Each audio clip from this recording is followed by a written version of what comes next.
القارعة ما القارعة وما أدراك ما القارعة يوم يكون الناس كالفراش المبثوث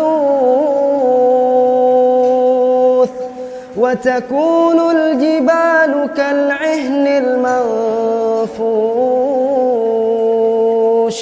فأما من ثقلت موازينه فهو في عيشة راضية وأما من خفت موازينه فأمه هاوية وما أدراك ما هي نار حامية